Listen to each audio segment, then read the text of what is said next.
ഇടുക്കി കരിമ്പന് സമീപം മഞ്ഞപ്പാറയിൽ ടയർ കടയിൽ സ്ഫോടനം. ടയർ കട്ട ചെയ്യുന്നതിനായി ഉപയോഗിക്കുന്ന വാട്ടർ സ്റ്റീമർ പൊട്ടിത്തെറിച്ചാണ് അപകടമുണ്ടായത്. സംഭവത്തിൽ ആർക്കും പരിക്കില്ല. അതേസമയം കെട്ടിടം പൂർണ്ണമായും തകർന്നു.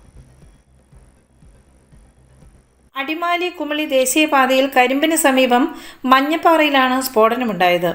ടയർ കട്ട് ചെയ്യുന്ന സ്ഥാപനത്തിലെ വാട്ടർ സ്റ്റീമർ പൊട്ടിത്തെറിച്ചാണ് അപകടമുണ്ടായത്. സംഭവത്തിൽ ആർക്കും പരിക്കില്ല. സ്ഥാപനത്തിലെ 2 ജോലിക്കാരും ഉടമ ശ്രീകുമാറും കെട്ടിടത്തിന് പുറത്തിരുന്ന് ജോലി ചെയ്യുകയായിരുന്നു. സ്റ്റീമർ ഇരുന്ന കെട്ടിടം പൂർണ്ണമായും തകർന്നു. 15 ലക്ഷത്തിലധികം രൂപയുടെ നഷ്ടമുണ്ടായതായി സ്ഥാപന ഉടമ ശ്രീകുമാർ പറഞ്ഞു. സേഫ്റ്റി വാൽവ് വർക്ക് ചെയ്യാതെ ഒന്നാണ് പറ്റിയത്. സേഫ്റ്റി വാൽവ് ഓട്ടോമാറ്റിക്കായിട്ട് വർക്ക് ചെയ്യേണ്ടതാണ്. അപ്പോൾ അത് വർക്ക് ചെയ്തില്ല. അങ്ങനെ സ്റ്റീം ഓവറായിട്ടത് പൊട്ടിത്തെറിച്ചതാണ്. ഉള്ളവർക്ക് തുറക്കാൻ ചെല്ലേണ്ട സമയം ആയപ്പോഴത്തേക്കാണ് ഇത് പൊട്ടിയത്. നമ്മൾ മുകളിലാണ്. അപ്പോൾ അതിൻ്റെ മുകളിൽ മീറ്ററും കാര്യങ്ങളെല്ലാം വെച്ചിട്ടുണ്ട്. അപ്പോൾ തുറക്കേണ്ട ഒരു സമയത്ത് അതിൻ്റെ എന്തോ സേഫ്റ്റി വാൽവിൻ്റെ എന്തോ ഒരു കംപ്ലൈൻറ്റ് കൊണ്ട് പറ്റിയതാണ്. 10-10.5 ലക്ഷം രൂപയ്ക്ക് മുകളിലുള്ള നഷ്ടം ഉണ്ടായിട്ടുണ്ട്. ബോയിലർ മാത്രം ഏകദേശം 2.5 ലക്ഷം രൂപ വളരുന്നതാണ്. റബ്ബർ കാര്യങ്ങളെല്ലാം പോയി. പിന്നെ കെട്ടിടം കംപ്ലീറ്റ് ആയിട്ട് പോയി.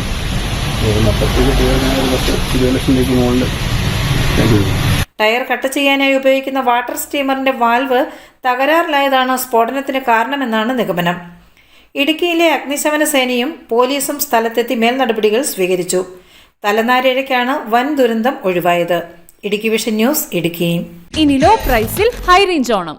ഏറ്റവും പുതിയ കളക്ഷൻസ് ഏറ്റവും കുറഞ്ഞ വിലയിൽ. High range home appliances.